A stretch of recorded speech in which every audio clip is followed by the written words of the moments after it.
Welcome back to the Growing Band Director Podcast. This is episode number 176, Making Joy Your Tonal Center with Matthew Arau. How you doing?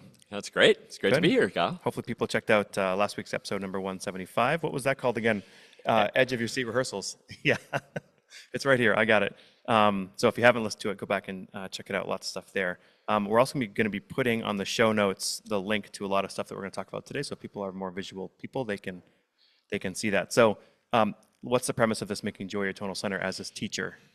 Or should I read the statement first? You can go ahead. Let's do that. Okay. Yeah. Our jobs as teachers are stressful, and it is easy to get bogged down in the daily grind and the pressures from so many directions. Amen. Okay. While recognizing the challenges we face, you share 6 keys to keep the joy alive in teaching while centering our personal well-being, sense of worth, and true power to make a transformative difference in the lives of our students. Connection, passion, and joy are just a key change away. Yeah. So joy, making joy our tonal center. Absolutely. Well, I don't know about you, but it seemed like coming out of the pandemic, joy has been a challenge, and there's been less joy. And as I've been able to go into schools and school districts, I often hear from teachers that, there's just not a whole lot of joy around here, Matthew. Mm-hmm. And so it made me aware that, that's sad. I want joy. I think we all want joy in our life, but how do we get there?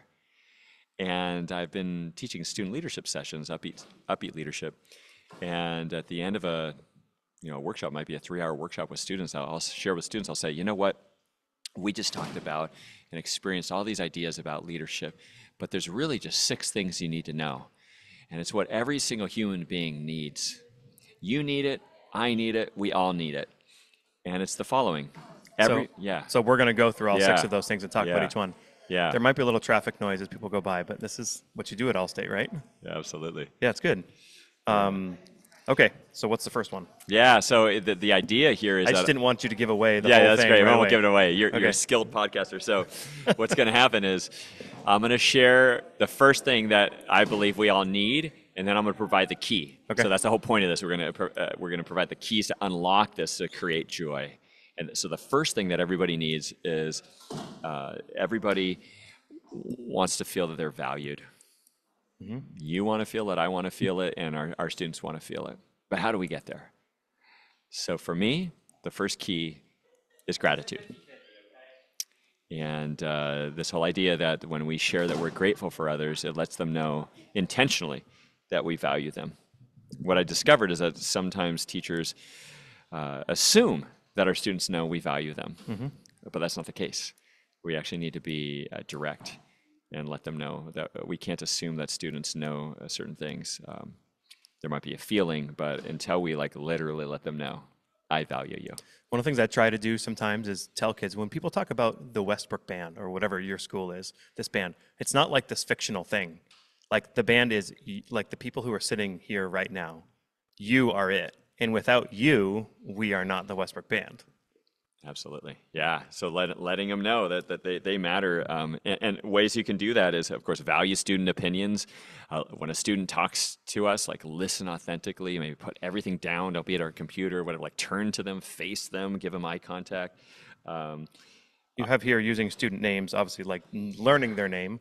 Man, I'm terrible at names. And my first year, there was 16 clarinet players in the younger band, and they were all brunettes, and they were all 5'2". It was impossible. It took me till Christmas to learn all those names. You're please wear name tags. But now one of the things I do is I take just colored paper and just cut it up in random squares or random things, and then just write every kid's name on it, and then I'll put a random rhythm on there.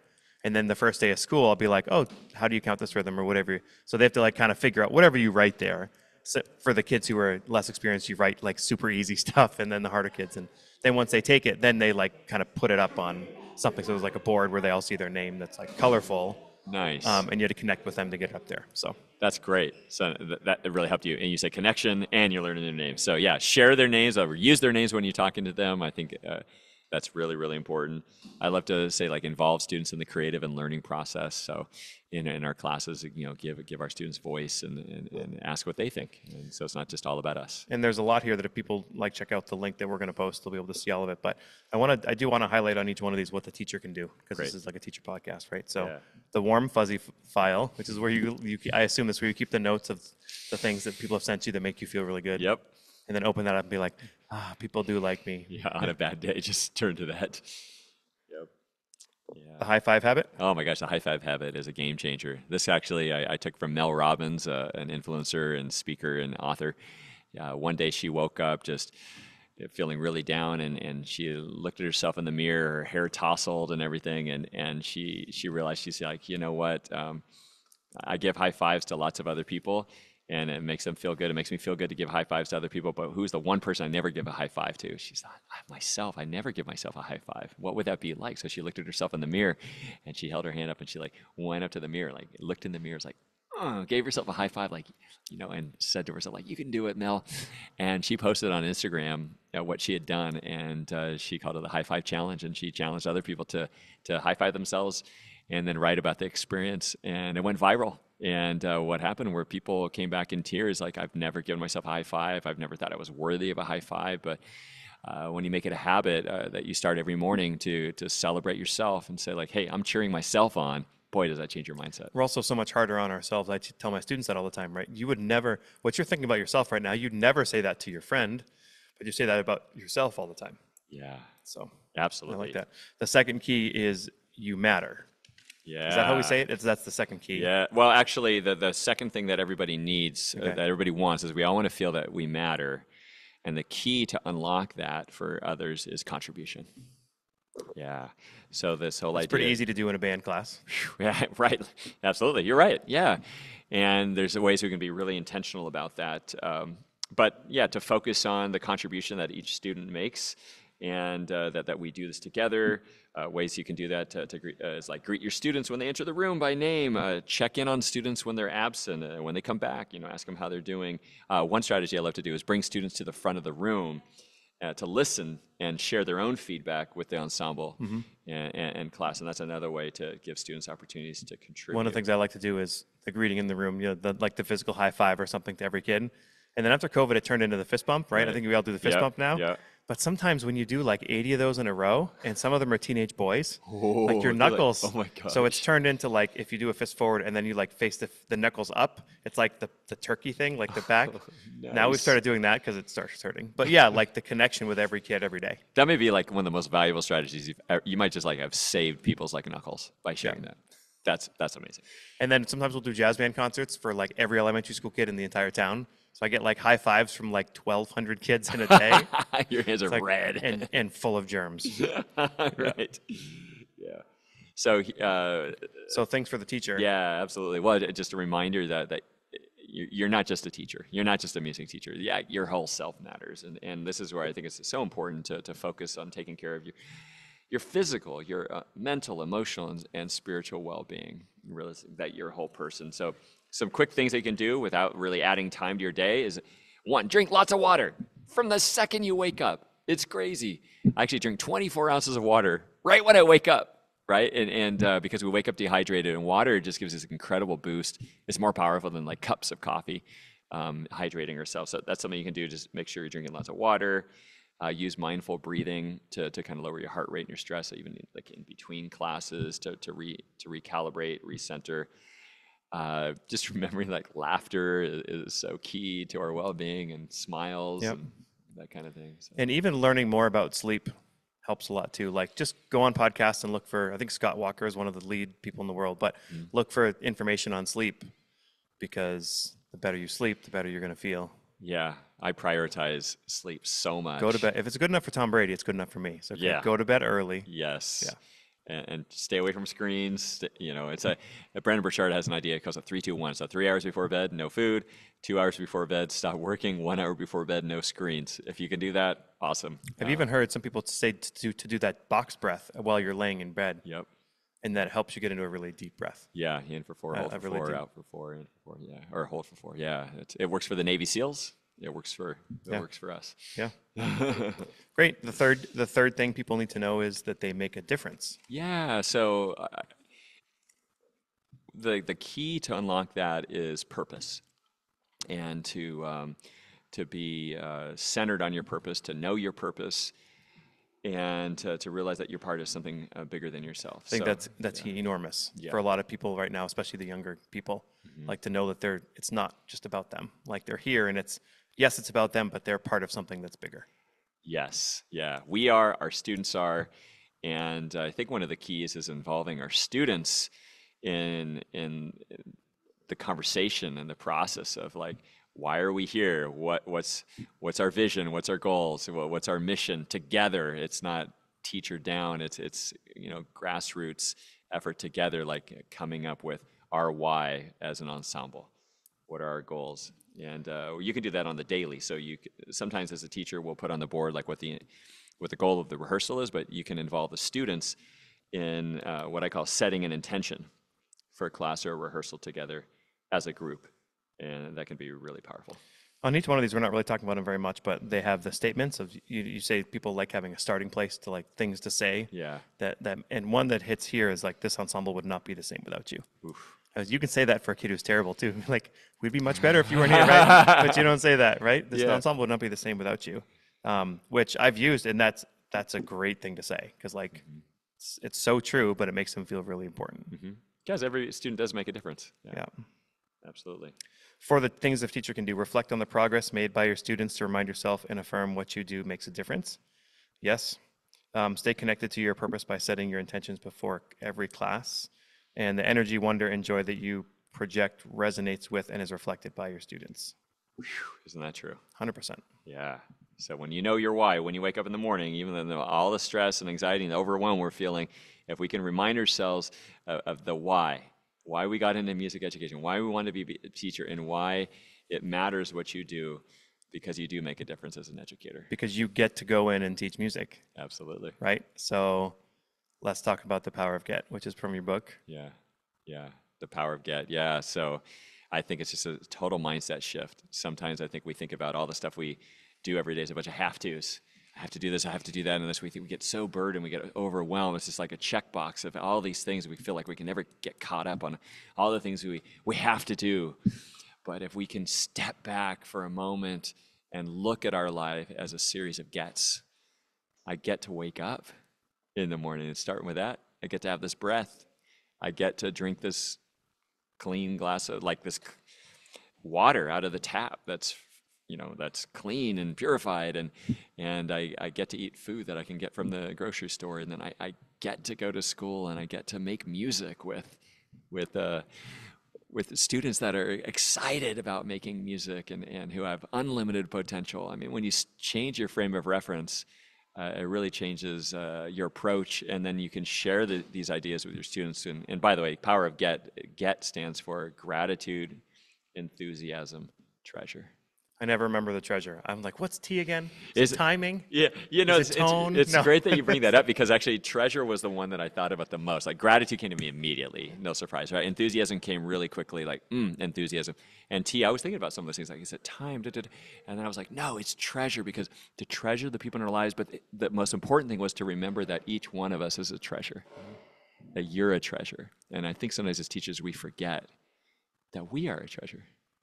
Right? And that we have a light within to shine brightly. Sometimes I think society kind of pushes or like dims our light or pushes us down, and we lose that sense of awe, that curiosity, that sense of wonderment that we had when we were younger. And I think if we can remember that we're a treasure, it lights us up, and we're able to help others shine their own light. One thing I've heard a lot too that helps me is, this is not a music thing, but a life perspective.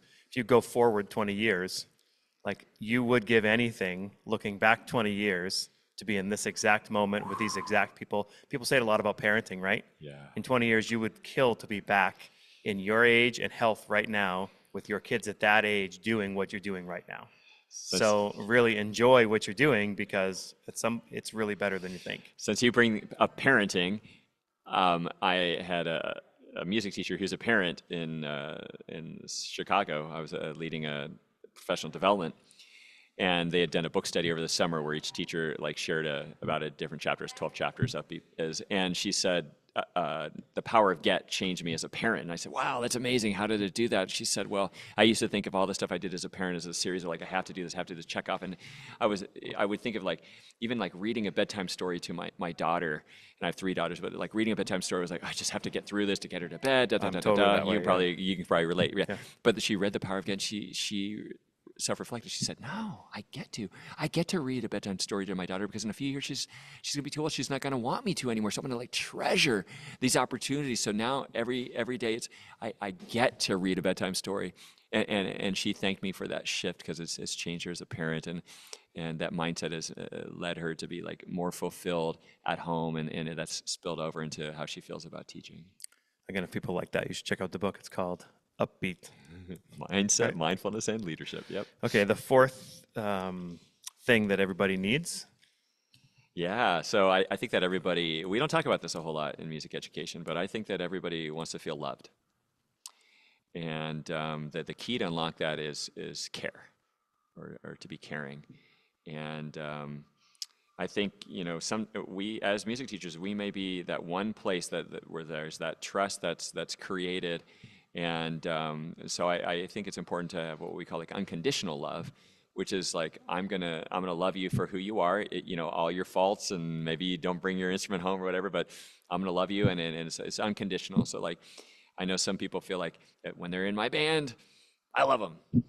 If they leave, they're dead to me, right? I heard teachers say that. It's like, no. It's got to be unconditional. It's got to be like, no, I love you as a human being.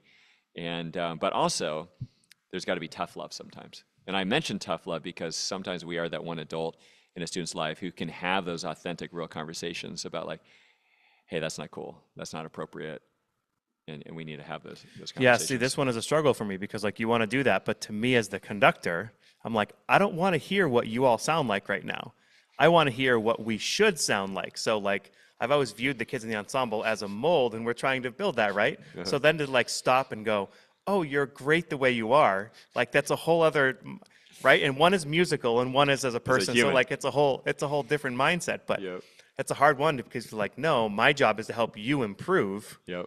But at the same time, I'm valuing you for who you are. Yeah, there's that heart level, and then you're talking about like the musical expression level, and they don't always come together. So it's okay to have a separate. Absolutely. Like, I love you as a person, but your tone is terrible. Absolutely, and I think that's great. Don't associate the human with their performance level. But I think that affects how we treat our students. And so how do you bring this in? Because obviously there's inappropriate love, and it's important that we bring that up.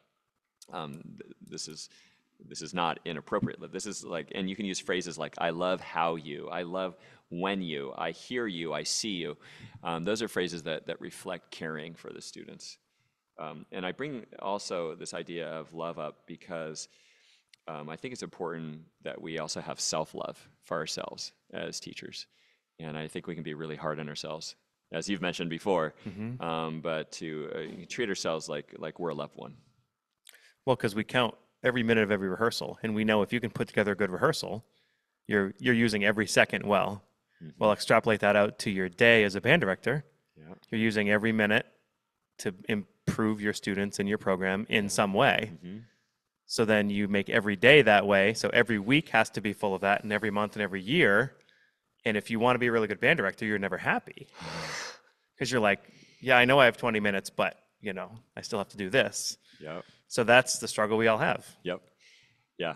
And to separate that and be like, hey, we're making progress or we're not making progress, but I'm still gonna love myself. Because it's important that you live to fight another day. Absolutely. Because if you're like so into it and then you're like, yeah, but I'm out. Now I'm going to quit. Right. You don't want that. Yeah. So you have to be able to know yourself and push yourself when needed, but also know when it's time to, chill. Yeah, having a balance, for sure. So for me, if I work a little bit at home, sometimes on the weekends when I'm not doing anything with my family and I'm like literally don't have much to do, if that helps me be freer at school and less stressed because I've gotten a couple things taken off my plate, for me that's helpful. For my wife, it's July, I'm not checking my email. Right? Everybody has to have their own personal thing that, you know yourself the best. Yeah. I think we're so hard on ourselves, but then I think if we can catch ourselves and then say to ourselves, how would I talk to a student who said that?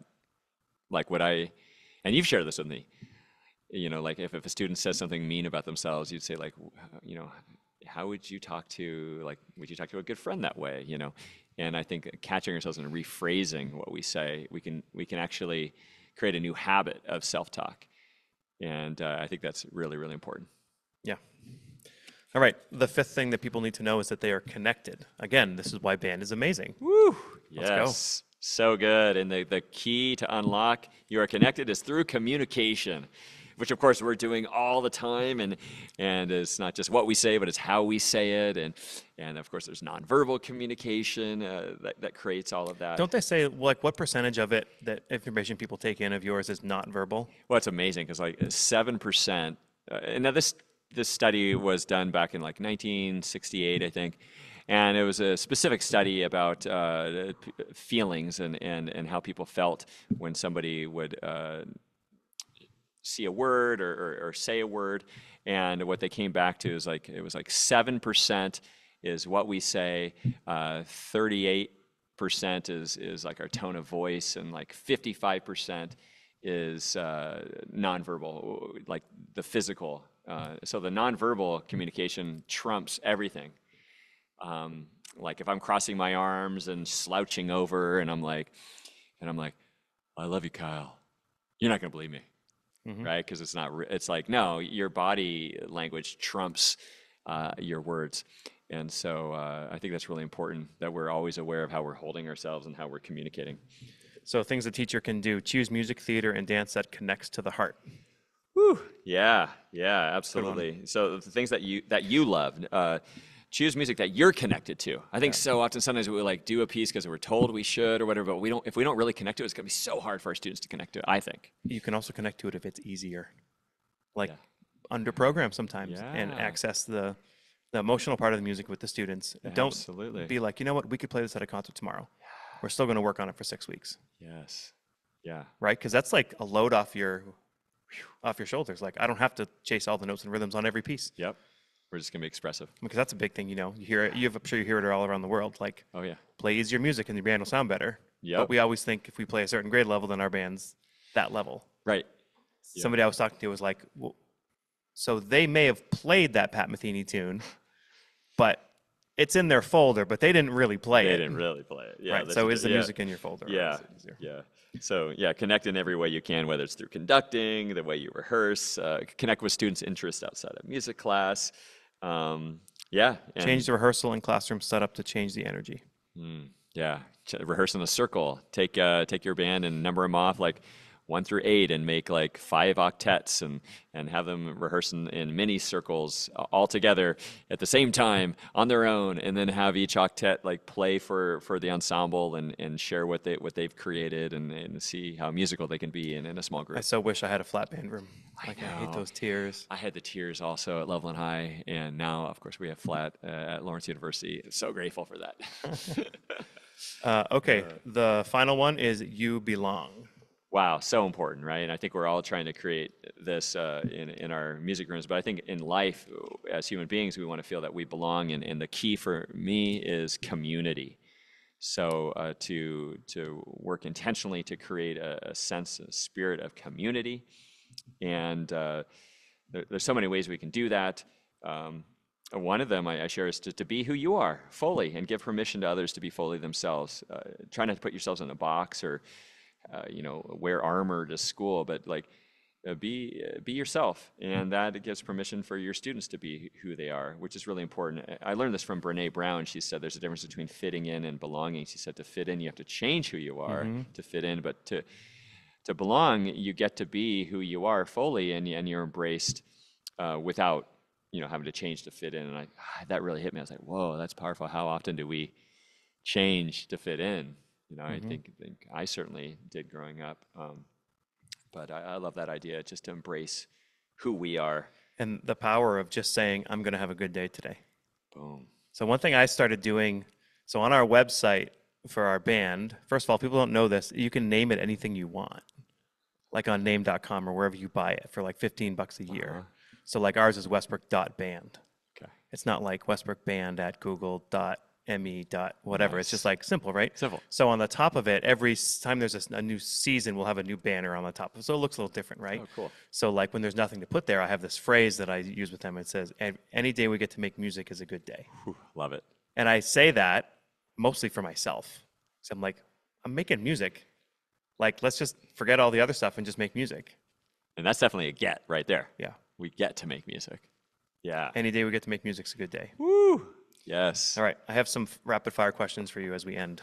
Okay. Unless there's something else you want to Let's talk go about. for Okay. If you're not ready to answer this, I don't know. Some people are like really good at this, but I am not. I'd be like, I need some time to think. I'm not going to say a favorite piece because if you're like me, it's like, what? I got like 7,000 favorite pieces. A piece you really like. A piece I really like? Yeah. Lincolnshire Posey. Okay. Beautiful. How about a piece 75% of the band directors could perform with their band that you really sorry. like? Oh. No, it's good. Let me tell you a piece I absolutely love. It's an oldie but goodie, and I still think it's a band classic. It's Air for Band, Frank Erickson. Yeah. I just love it. I mean, I can hear it in my head right now, the beautiful phrasing. Yeah. My answer to that, since you say that, is Kentucky 1800. Oh, I love that too. Bum, bum, bum, bum, So bum, you can teach you all of it. That's so good. Okay. A great composer. Aaron Copland. Beautiful. What do you like by Aaron Copland? Appalachian Spring. Okay. Yeah. I just did Down a Country Lane. Oh, wow. good. Yeah, that's Which great. is yeah. a quote unquote easy piece. Yeah. Right. Yeah, the Yeah. tuning is always so challenging with Copeland, but his voicings are just so beautiful. So good. And then you're a saxophone player, right? I am. No one's perfect. So Thanks. I had to throw that in there. That's So, good.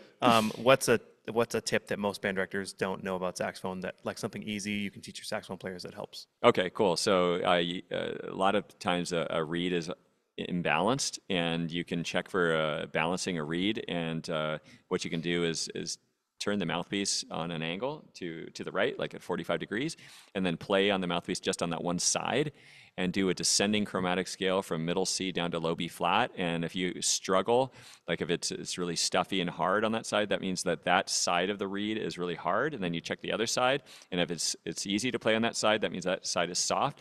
And so in order to shift it, you can actually then slide the reed to the left side. That's going to make your right side that was hard softer, and all of a sudden now you balanced out the reed. My brain is spinning.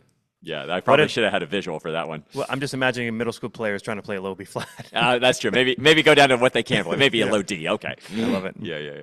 How can people reach out to you if they want to? Sure. I love when people reach out to me. I would love for you to go to Facebook and join the Upbeat Leaders Facebook group. It's a wonderful community that I post every single day, encouraging ideas, articles. It's a place we have authentic, real conversations, and it's just a growing community where we can stay together. Go to my go to my website. Actually, it's upbeatglobal.com, and you can subscribe to the free Upbeat newsletter to stay connected, and you can reach out to me through the website. Of course, I'm all over social media, so I'd love for you to follow me on Instagram and Facebook and LinkedIn and all those things. But for me, it's all about staying connected because I grow so much when I get to share and connect with other music educators. Thanks for doing this. This was fun. So awesome to see you in person, Kyle. Yeah. So great. Thanks. We sincerely appreciate you taking your valuable time and listening to the Growing Band Director podcast. Your students are very lucky to have a band director like you. If you have any suggestions for episode topics or think you have an area of expertise to share on a show with us, please reach out.